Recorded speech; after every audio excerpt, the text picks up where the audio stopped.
ate era n'abantu tubategeeza mukole emikwano. Kinzukiza n'ekyokwanukula. Abantu abasinga kati ogenda okuwulira ku nnyimbe omuntu ng'afudde ne gundi nno yali ankubira esimu awo obanga aŋŋambye nti tusinkane n'obudde ne bumbula obiwulire ennaku zino naye ng'ate munange singa wakwata essimu oba singa wadduka wali osobola omutaasa obutafa.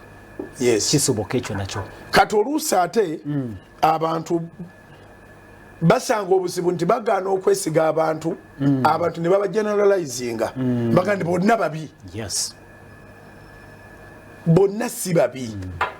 Kola emikwano beeka abantu bosobola okusharinga nabo bosobola okukonfidinga nabo wikyewedera limbulira enjini nembagamba ebimanyi naku zino ndi mukusomesa busomesa ebinaatuyamba okutuukiriza ebirooto byaffe nembagamba tiwali agenda kuzaalibwa na mikwano gye.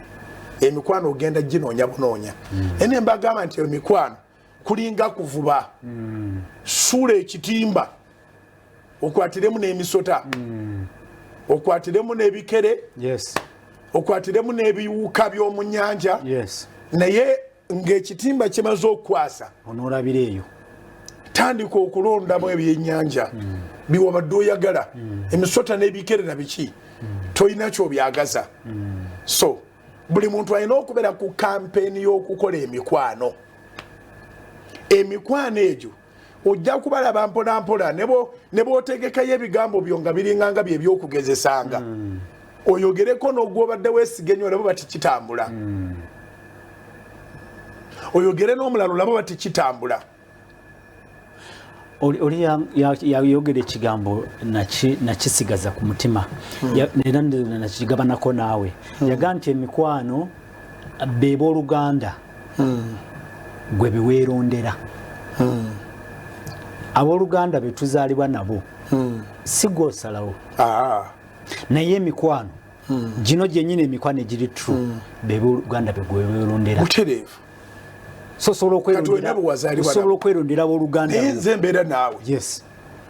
Osobola okwerondera abooluganda lwo ababo bali tobasuula naye osobola okwerondera ababo. Ebijiji mikwano egy'okumutima. Kola emikwano noonyaayo nga bw'osobola abantu b'osobola okwogera nabo. Ensi ejjudde omuliro ate tegwase lwaleero gubaddewo ebbanga lyonna.